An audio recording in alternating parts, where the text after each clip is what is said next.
Hi, good evening, y'all. I am Poem Praise to peace and blessings to you.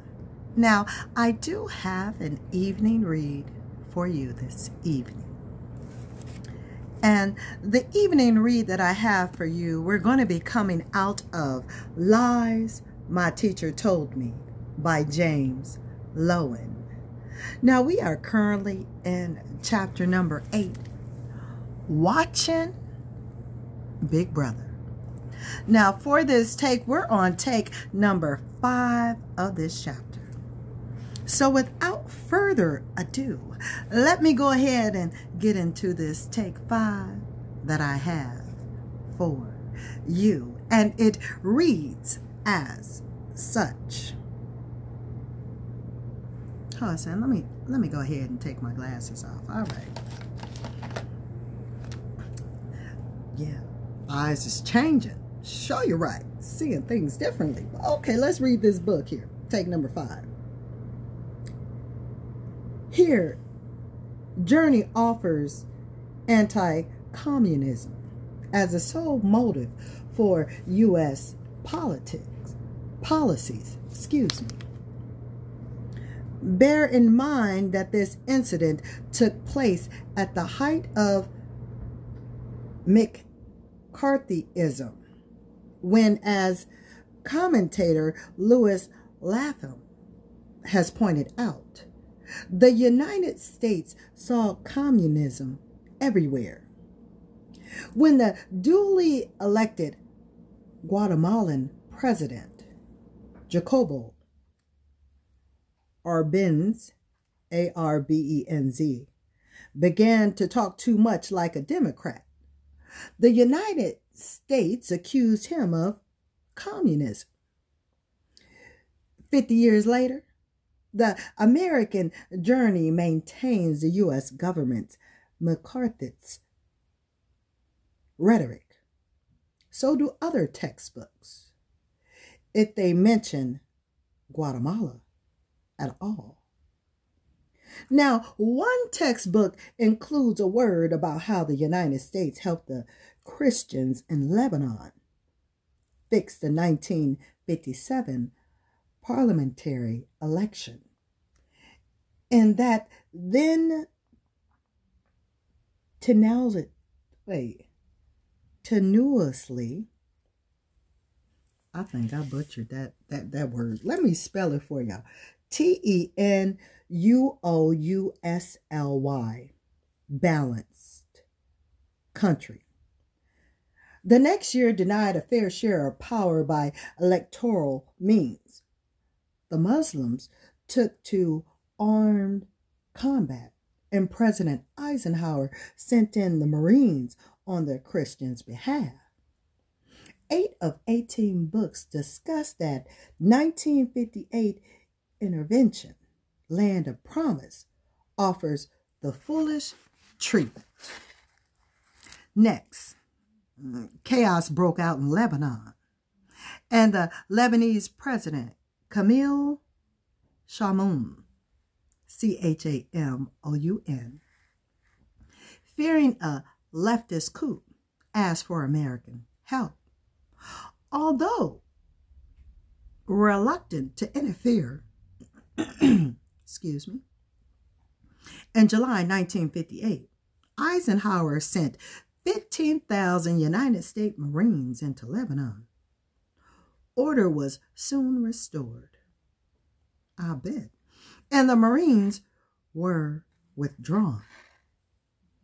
This is the standard textbook rhetoric. Chaos seems always to be breaking out or about to break out, and the Americans intervene only reluctantly.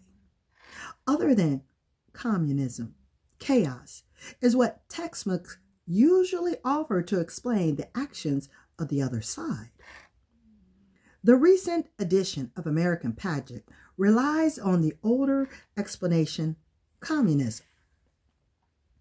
Both Egyptian and communists plotting threatened to engulf Western oriented Lebanon after its president had called for aid under the Eisenhower Doctrine.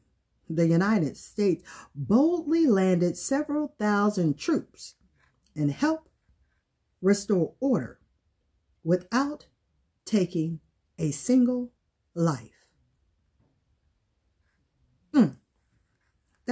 That's an interesting point. Let me go ahead and reiterate that again here on Poem Praise 2, coming out this book, that the United States boldly landed several thousand troops and helped restore order without taking a single life. I'm going to just let you ponder on that for a moment. Restored order without taking a single life.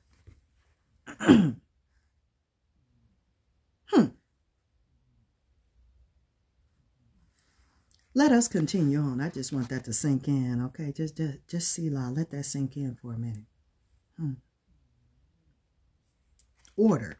Things in decency and in order. Without taking a life for the purpose of saving a life. Okay, I almost went somewhere else with that. Let me come on back to the book, y'all. Let us go back into the book. But that was just a little side note, okay? Did you? Because I threw something. Did you catch it? Okay. But communism was never a significant factor in Lebanon, and in other countries, it often offers no better explanation than chaos. Quinty points out that the United States has often behaved so badly in the third world that some government and independent movement saw no alternative but to turn to the USSR, Russia. Since textbook authors are unwilling to criticize the U.S. government, they present opponents of the United States that are not intelligible. Intelligible. This only misleads and mystifies students. Only by disclosing our actions can textbooks provide readers with rational accounts of our adversaries. Promise goes to tell the happy results of our intervention, although there was no immediate communism threat to Lebanon. Eisenhower demonstrated that the United States could react quickly. As a result, tension in the region receded. In reality, the civil war in Lebanon broke out again in 1975. With mounting destruction in Beirut and throughout the nation. In 1983, a whole lot of chaos broke out. So President Reagan, the actor, sent in our Marines again. A truck bomb then killed 241 Marines in their barracks, prompting Reagan to withdraw the rest. Several textbooks tell of this event, but not one offers students anything of substance about the continuity of conflict in Lebanon or our role in causing it. In 2006, chaos broke out in Lebanon once more in the form of a mini war between the Arab nationalist organization Hezbollah and Israel. Textbooks' shallow discussions of Lebanon past provide no help to students seeking to understand this new conflict. Zaire or the Congo appears in the index of just two other textbooks, Triumph of the American Nation and the 1991 edition of American Pageant. Neither book mentions that the CIA urged the assassination of Patrice Lumumba in 1961.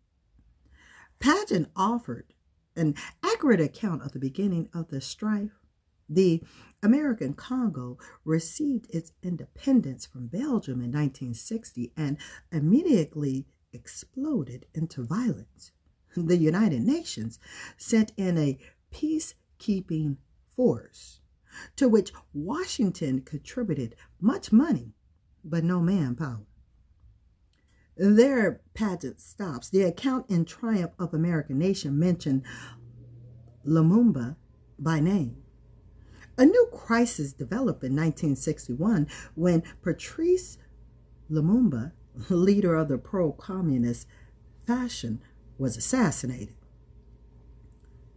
Triumph says nothing about the U.S. involvement with the assassination and concludes with the happiest of endings. By the late 1960s, most scars of the Civil War seemed healed. The Congo, Zaire, became one of the most prosperous African nations. Would that it were. The CIA helped bring to power Joseph Mobutu, M-O-B-U-T-U, a former army sergeant.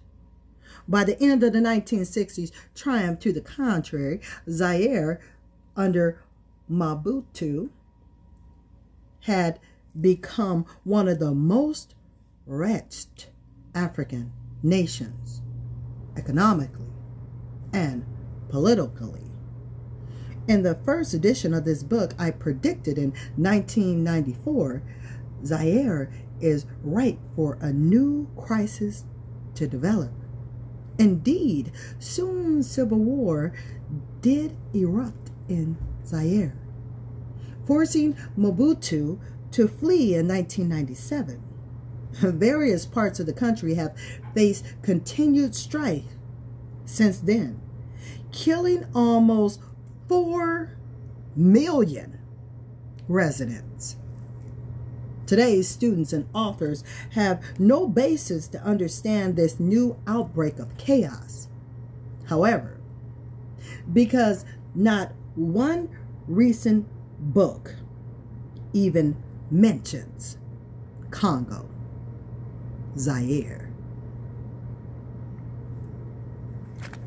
Okay, we're going to actually stop take 5 right there. Give me one moment, y'all, because I'm going to make a note here for when we do take 6, okay? For us to pick up in chapter number 8. It is what I'm doing. Some notes. Putting a little note in this book along with a bookmark. But bam, there go the bookmark. Okay. So when we come back into this book, we're going to be on take 6. We're still in chapter number 8. Watching Big Brother. So I would like to thank you for tuning in to Poem Praise 2, hearing this evening read of Lies My Teacher Told Me by James Loewen. I do want for you and your family, I want you to be safe, be well, be blessed, and it be at thy will. Poem Praise 2, I'll talk and I'll see you later, y'all. Later.